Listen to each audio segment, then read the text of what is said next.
It is. They're so... I'm not... It's not fair to put NRS on blast. I guarantee that, like, Paulo and Hector and those guys, I'm sure they understand this. It's Warner Brothers that makes the call, but they need to understand that this is now standard. That's the problem. Is if they added these pop bonuses, you know how much that would hype and increase the MK community? You'll probably get Jaywong and all them back. Right. I mean, Justin entered PDP to win that money. Right. If you look at the tournaments they had early on, that were like $10,000 or $12,000 if you won it. Right. I mean, that's what got people into it. And then those people, as soon as those pops were gone, they're just out of there. They don't want anything to do with it. Why do they want anything to do with it? It's Mortal Kombat.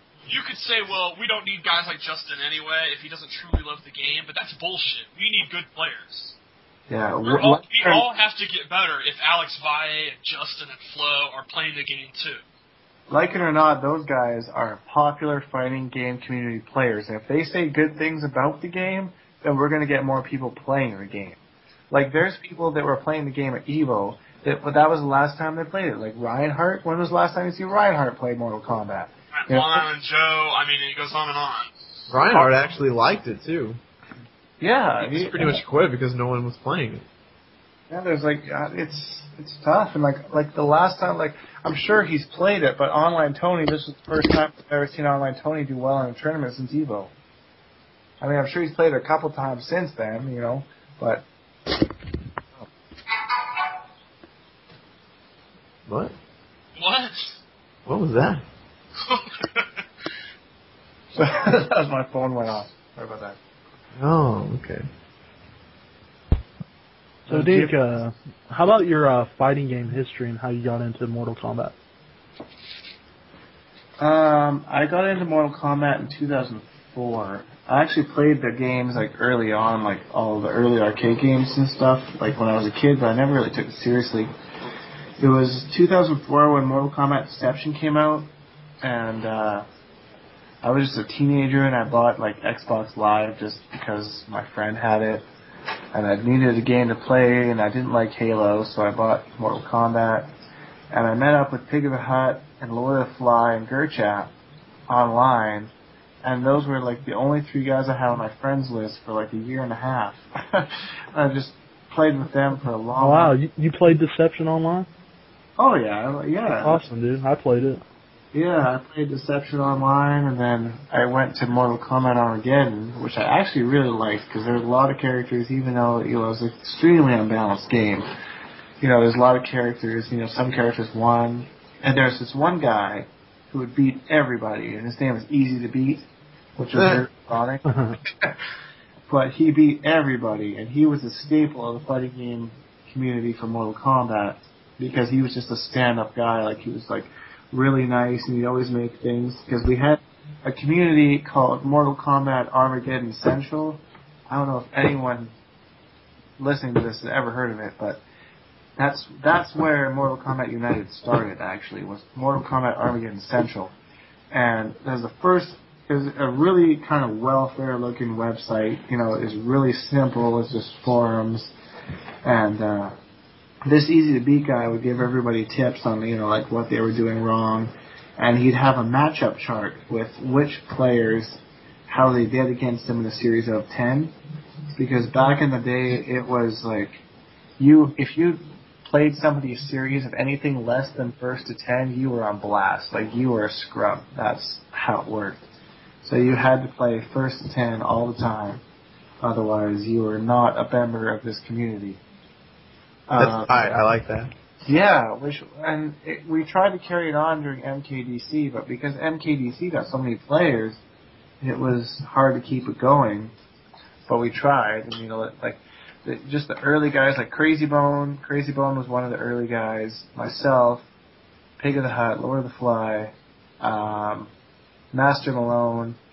I don't know, there was a bunch of us for MKD and then MKA. And then MKDC hit, and that's kind of where things started to go a little bit more mainstream, I think, just because of DC. Like it or not, the DC did good things for us. They brought a lot of members to the community that weren't there before. I think, I'm not 100% sure, but I think THTB started on that game, but he might have started on Mortal Kombat Armageddon. And then after a while, Mortal Kombat Armageddon, because of MKDC's popularity, switched its name and changed to Mortal Kombat Central. So we were now Mortal Kombat Central, so we had people that still played Mortal Kombat Armageddon, then we had people that played Mortal Kombat vs. DC Universe. And there was a guy named JTF that ran the whole show, and he was from the UK, and he was a crazy bastard. Like, he was bipolar, he would just fucking talk shit about someone who was his friend the day before. And then one day, Lord of the Fly complained about the leg, surprise, surprise, against JTF. And JTF shut the entire thing down. Like, he just shut down the website, he shut down everything. And he said, you know what, if you're going to complain about lag, then we don't need this website to begin with, blah, blah, blah. And then when he went to the website, there was just one message that said, you guys can blame Lord of the Fly for this. Wow. And, yeah. So, Lord of the Fly, Bobby Blaze, and Gerchap started Mortal Kombat United because we were all united in the Mortal Kombat ways. And then it was just all the, still a lot of the current hardcore players that went there, and, you know, like Lord of the Fly, Gerchap, you know, myself, Crazy Bone, Pig of the Hut, you know, Tom Brady was there, like all these guys, and started Mortal Kombat United, and that was peaceful for a while, and then Mortal Kombat vs. DC Universe started to get into the tournament scene a little bit. So there was a couple guys that thought the tournament scene was more important than the online scene.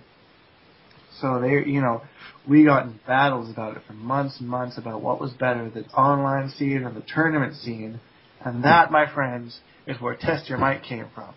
Because I think it was Tim Static, Crazy Bone, and a couple other guys decided that offline was more important, so they went away. They completely disbanded from Mortal Kombat United and started Test Your Might. And I think, you know, Tom Brady started posting a little. Tom Brady was more of a neutral man in the whole thing, you know, like he was more of an offline player, but he still kind of respected the online scene, so he stayed on both websites. And then, you know, Test Your Might ended up taking off the offline. MKU still kind of rules the world online. It's kind of just been that way ever since. So it's been an interesting ride for the Mortal Kombat community for the last 5 or 6 years, but it's kind of neat that a lot of the names that I was still playing with, you know, back in 2004, 2005, when I was just a shithead kid, are still playing, and I really look forward to meeting a bunch of them down at Final Round this year, too, so it's very interesting. I have a question then. As someone who's been in that, you know, online scene for years, and you're now transitioning into offline play, do you understand why offline players have this kind of attitude that, you know, the offline tournaments are what matters? Like, how do you feel about that? It's interesting when money's up for grabs. If money was up for grabs all the time online, then I really wouldn't see much difference. But the fact that everyone pays to go to these tournaments and, like, flies in from everywhere to prove that they're the best, that's the deciding factor, I think. Like, online is awesome when you can sit in your underwear at 1 in the morning and beat the shit out of someone and be like, yeah, that guy fucking sucks. But just, if you're going to be like, okay, well, let's meet in Florida at fucking 6:30 a.m. on March the 18th, because these people are going to come with me. I mean, like, I don't know. That's the deciding factor for me. I mean, like, as far as gameplay goes, like, I could beat somebody 1 billion times online and still know that I will beat them offline. But the problem is, you have to go to a tournament, beat them, and then, you know, because that's when everyone's watching. Like, everyone's see it with their own eyes. That's kind of what I was getting at. Do you now kind of agree with that you got to do it offline? You got to do it in tournament play.